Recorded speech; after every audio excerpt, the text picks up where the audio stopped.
ceramic coat an already coated car? Hi, I'm Ivan. I'm Luke. And I'm Nick. This is DIY Detail. Today, Luke brought his vehicle here, beautiful little Hyundai Kona, and we're going to be recoating it. Luke is a professional detailer. He's attempted and tried different coatings on here as a test bed. And he wanted to try the DIY coating. He's a local detailer here in Omaha. So we're actually going to remove his existing coating to put it on the DIY 8-year. Basically, yes, you can ceramic coat a coated vehicle. We're going to show you how. We're going to wash. We're going to decontaminate. We're going to do a light polish, which is all you need to abrade the surface of the coating. And we'll walk you through exactly how to apply coating, especially on white paint. It can be a little tricky. Exactly. So, Luke, we learned something. Luke has never used a rinseless wash before. I haven't. No. And you'll notice he's got a very local Omaha accent. So Luke is originally from the UK. That's why he has the non-Omaha standard drawl. But yeah, he's never used a rinseless wash. So today we're going to show you how to use a rinseless wash. Boom. Look at that. So there's 4 gallons of water, meaning 4 capfuls. 1 capful per gallon, half an ounce per gallon, or 4 milliliters per liter. Okay. So this is my 3rd capful for the 3rd gallon and the 4th capful for the 4th gallon. It's that easy. Now, as a professional detailer, you know we do not just go on a dirty car and start wiping with a sponge. Yes. Never going to happen. We have to pre-rinse and pre-spray the car. We're going to be using our All Clean, which is our all-purpose cleaner, diluted 15:1. And I've just added a little touch of Incredible Suds to give it a nicer, thicker foam and more dwell time. So if you'd like to do the honors, sir. We're going to get to the ceramic coating in a bit, but so much of applying the ceramic coating is in the prep work, as I know you know, Luke. So for folks out there, do not skip on the prep work. And right now we're just trying to strip off as much as we can before we fall.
Luke, it's as if you've done this before. A few times. Okay. So we're going to let this foam do its job, and the All Clean is going to be breaking down a lot of things on the vehicle. It's going to allow the dirt to go down, and we can see on the side. And those of you that have never lived in a snowy area, you'll notice these little mounds underneath the back of the wheels. That's snow that came from the wheel wells. So that's not a big accumulation of snow foam there. That's snow from the wheel wells. Now, we're just setting up our new shop here. We don't have everything in place, but we do have a garden hose. So, Nick, I think you have the hose in hand. Yeah, we take the foam rinse foam method. It's a super easy way to think about washing your car. You want to foam something on. Usually it's Incredible Suds and foam can. We don't have that. Right. So we did the All Clean. Now's our rinse. Then we're going to foam again. Or in this case, we're going to actually rinse the wash. But this is that stage. Foam, rinse. Rinse chemical is another way of looking at it. So I'd stand clear because he tends to spray a little wide sometimes.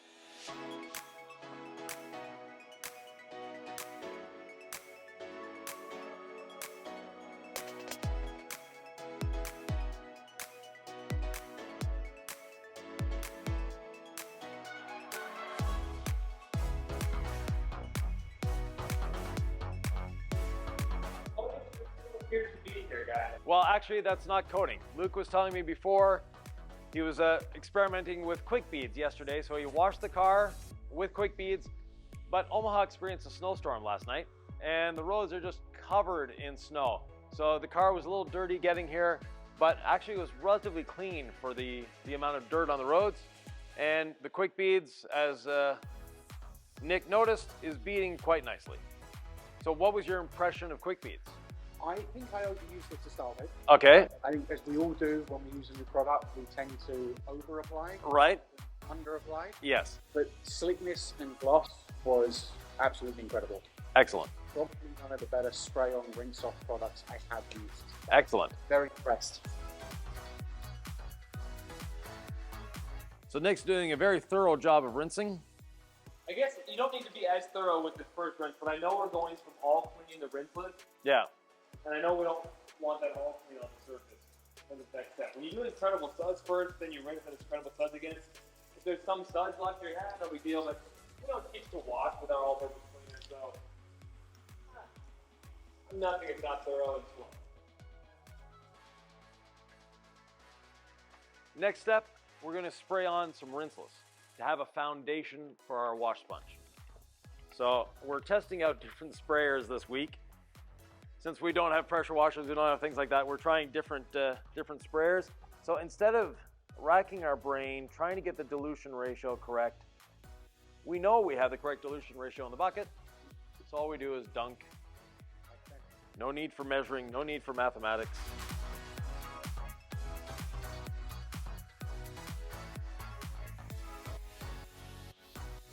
So we spray the vehicle and it's ready to work. Now, Nick, you've got your sponge on that side, so I'll let you go at that and we'll work here with Luke.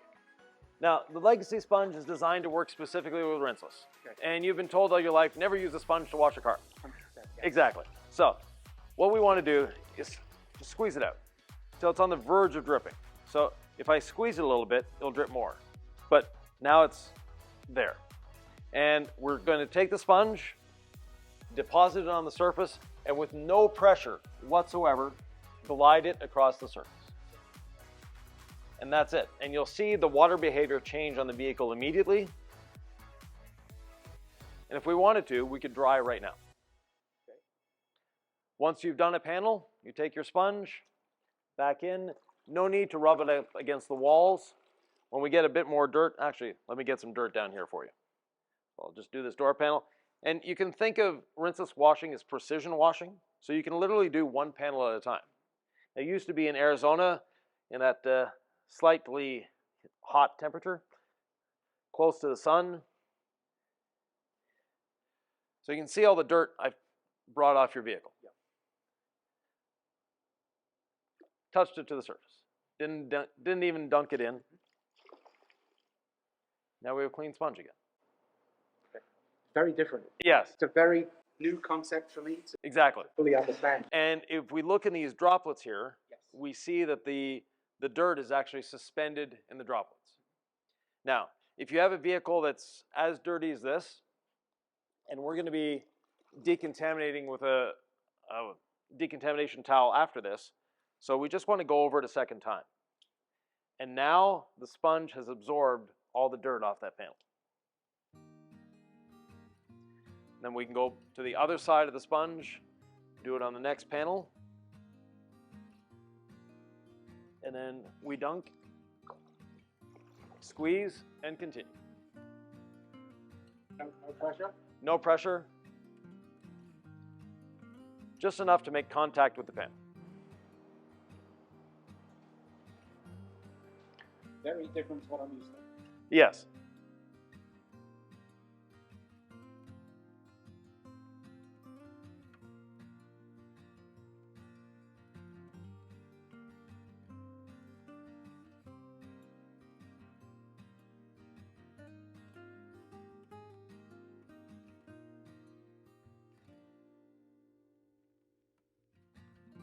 No, actually, you want to squeeze it back out in the bucket, Luke.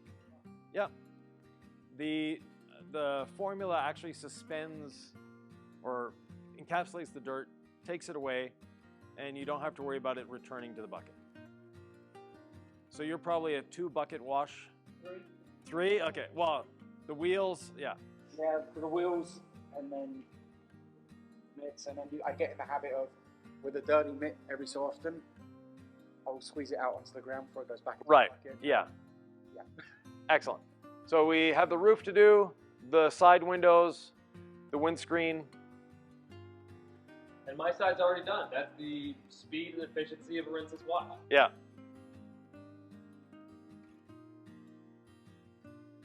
Well, rinseless washing is a skill set. It's not a product. And people think, oh, I need the right product. You do. You can't just do it with a soap. But rinseless is as much a skill set as anything else. And once you understand how the rinseless, how the sponge, everything works for you, it's so much easier. It's so much more simple. The rinseless is already sprayed on. Okay. They look immaculate at the moment. So I don't think you're going to have a lot of work cut out for you. Like even the barrels you could eat off of. So, a true detailer. A detailer's vehicle. Yeah. Way to clean. Unless you're the shoemaker's kid has no shoes detailer, where you don't have time to clean your own car. Which, like, who has time? You make the time, right? Well, but little my car can sometimes be filthy. right. Little caveat here. This is his wife's car, so of course it's clean. Yeah. Not inside. No. So one thing you'll notice. This little square right here you missed, and you can see the difference in how the water looks. It's learning not with a mitt, with a sponge. It's so different. Yes. But with the legacy sponge and with the rinseless wash, you have to have the mindset that you're applying it to the surface. Yes. Yeah. And once you have that mindset, and you'll need a new one of these. Once you have that mindset, you're good to go. It's a new concept. Exactly. Yeah. So there's still the hatch to do, and then we're done on this side. Now, Luke, it's been a debate over the years how to pronounce certain words. Yes. Yes. So is this the next process or the next process? Process. Exactly. Thank you. America. He's an American. I'm from America as well. Canada is part of America. Yeah. We're in North America. Anyways, we have the perforated synthetic decontamination towel, aka a clay towel or a decon towel, and iron remover. Now, you're probably used, like most people, to taking the iron remover, just spraying it all over the vehicle. Do you like the smell of iron remover? Not at all. No. Okay, very good. You'll like this new process for you. So we take the iron remover, we take the towel, one spray on the towel, and, oh, there we go. One spray on the panel. Where we spray on the panel is where we deposit the towel, and then we just lightly move the towel over the surface. No pressure at all. No pressure. Now, this car does not have much contamination on it, obviously. But again, this is I want to recoat a coated car. Right. We get this question all the time. Maybe it was coated 2 years ago by a pro, and now you're feeling empowered to do this as a DIYer. Maybe it was a year ago. Maybe you just like coating and you want to install a new one every 6 months. It may be in great shape. We're not saying it by necessity is going to be a trash vehicle that we need to resurrect. But this process would work for a trash vehicle or one in pretty good condition. Why do we want to decontaminate before polishing, before coating, Ivan? We want to remove any embedded contamination. And that can be brake dust, that can be all sorts of different things. But we definitely want to remove that. We don't want to be polishing that into the surface. And you know, a lot of people, they're afraid of using a rotary polisher. And with that fear, a lot of it is based in we didn't have decontamination tools before. You know, clay bar is the oldest one, but it hasn't been around for 50 years. So we used to just take basically a washed car, but not decontaminated, and start polishing. And are these towels safe to use on glass? Yes. Perfect. And you flip the towel like once every panel, so you've got 4 different sides for about half the car, and then The traditional foam the car, wash it, iron remove it, dry it, quick detail sprays, clay it. This is a lot more efficient to do. Yes. And have you noticed the smell of the iron remover? No. Right, because we'll use less than an ounce of iron remover to do this whole car. And that's something I've always struggled with, is the amount of product that iron removal and spraying onto the panel. so it's the most expensive product in every lineup. It's the active ingredients in it. They're just not cheap. So we're like, how can we teach a method that works, that lets you spend less money and use less product? And unless you have like insane overspray, or just super trash paint, you won't need to reach for a clay bar. And how many cars on average can you get out of one clay mix? Oh, hundreds. Wow. Well maintained, which means once we're done here, we rinse it out. Once it's rinsed, we're done. Hang it to dry or put it on a shelf to dry. Once it's dried, roll it up. Put it back in the container that it came in. Mm-hmm. What do you spend on a clay bar, Luke? I usually buy a big kit of them, $20, and that will probably do. You get 3 bars, so maybe 6 cars out of a kit for $20. So it's not very cost efficient that way. So Yeah, I mean, it's not the end of the world, you might think, but at the same time, it mounts up. it mounts up. So with what do we sell these for? Around $30 at the recording of this, and you get 100 cars out of it. A little more economical. No, but I remember when I've already done the windows there, Luke.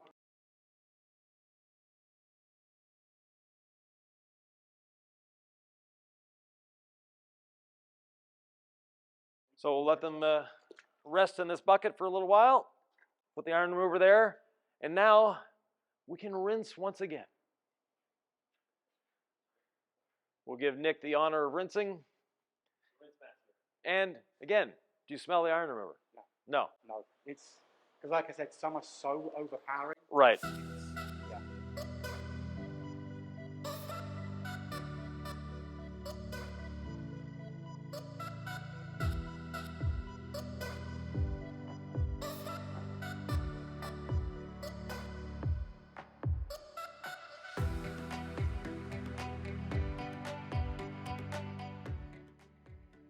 And your iron remover, is it safe on coatings? Safe on everything. The decontamination towel is safe on coatings as well. I'm very impressed with that. You'll notice, you can inspect the paint, you won't see any marring. Wow.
Luke has water spot remover, I have quick beads, and Nick has a hose. We're going to combine the 3 to continue the decontamination and protect the wheels. So Luke is going to be spraying on the water spot remover, making sure that he gets even coverage everywhere, and his vehicle is clean, it's well maintained. But the water spot remover is just going to remove those minerals that are etched into the paint that are forming a film that we don't see, but they're there. We're going to be polishing, and it's going to remove some of them, but just in case, it's a nice, easy step to do. Doesn't take a lot of time, not a lot of product. So go ahead, and then I have the quick beads. Always shake your quick beads. I'll be doing the wheels, and then Nick will be rinsing everything away. I'll start on the other side, because Nick's going to start on the other side. Do these wheels first, and then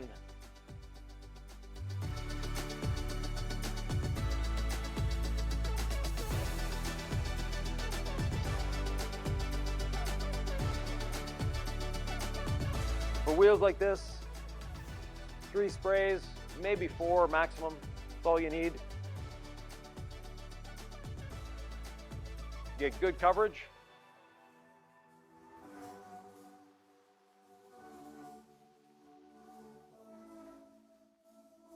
You want me to let the water spot remover dwell a little bit longer? A little bit. Well, Luke started on the other side, so by the time you get the wheels done on the other side, let me help with the hose management here. Yeah, you just want to rinse the quick beads. I mean, we keep bottom to top, but I'm on a wheel here until the white frothiness goes away. That way, you know, the quick beads is off of your surface and it's done its job. Then a top down rinse at the end. So bottom to top and a final flushing rinse. All right. And then from there, water spot remover, adios. Now you can activate in the water spot remover with, say, your rinse, wash, and towel if you like. We're not super concerned about it. This paint seems like it's in great shape. But there are times when you're looking for a more thorough decontamination. Perhaps you're actually going after water spots. I mean, when's a good rule of thumb to agitate in the water spot remover versus dwelling? When you have visible water spots, that's when agitation is necessary. When you know that you have really encrusted minerals, so you've been driving all winter, it's springtime, and no matter what you do, the side of the car is not beating, that is when you take your water spot remover, spray it on, let it dwell, agitate it in with a rinseless dampened towel, and you're good to go. And a lot of people ask, well, will quick beads stand up to different chemicals? We have quick beads on this vehicle, and it's been through all clean at 15:1. It's been through iron remover with a decontamination towel, and now water spot remover, and it's still beating like crazy. So to answer your question, will it stand up to chemicals? Yes, it does. A little kick in the hose management. Oh, sorry. I've done this before, guys. Don't worry. It's different when you don't have the translucent, the top fluid real well. The principle here is just being very thorough, going left to right, panel by panel, making sure I'm fully flushing these panels of the water spot remover, and then we're going to dry before we polish. We're just trying to get everything off the paint now. And I believe mission accomplished. And before we dry, I'm going to get rid of a bit of water on the floor. That gives us time, or it gives the vehicle time to drip, get rid of some of that moisture off it. The less moisture it has when we start, the easier it is. Right, Luke, have you ever used a drying blanket? Not a blanket, a towel, very similar. Right.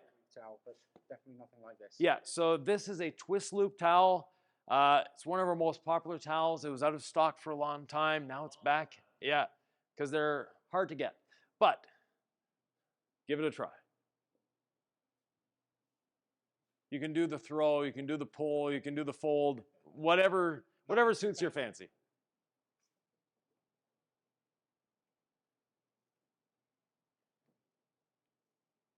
And the drying blanket actually works best when it's just slightly damp. These towels are so amazing. If you've used a drying blanket, folks, comment down below. Tell us how you feel now that they're back in stock. So normally we'd be using a drying aid, but we're not using a drying aid for the simple fact that we'll be polishing and coating this, so we don't want to introduce any more slickness to the surface than it already has. And any little damage that we might be incurring with the drying, we're going to be taking away.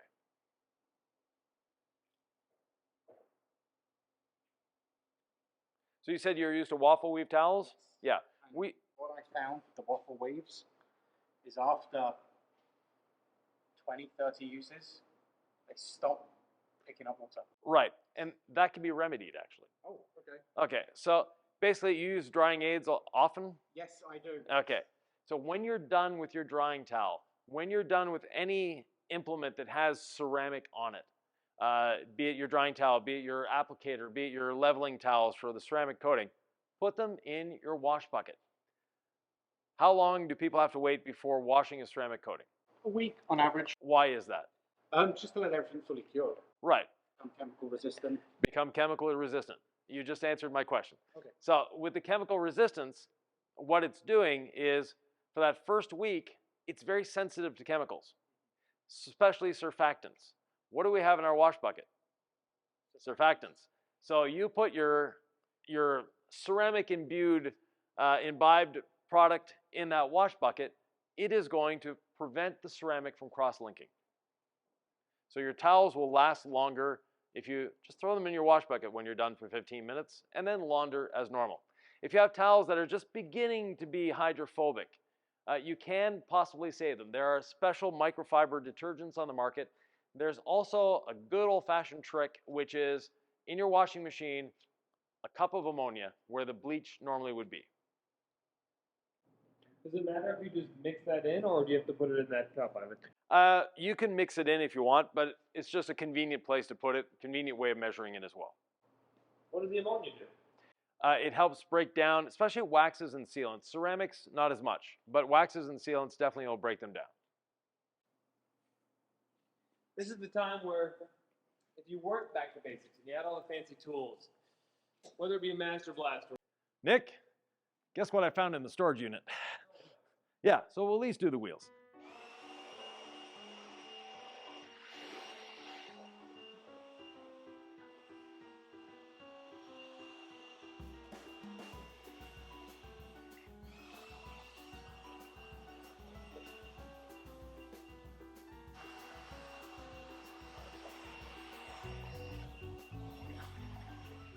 So you've got the basics down. You've learned the rinse and wash method. You've seen us work the magic with the incredible suds. Just a little bit of it with the all clean. Now we're getting ready to polish. We have our paddle washer, we have our 25mm stroke machine, but we're going to cut this video right here because we have a lot more to say, and we've probably taken up enough of your time for today. But the question is, will we use a dual action polisher or a rotary to polish this? If you want to know the answer, find it.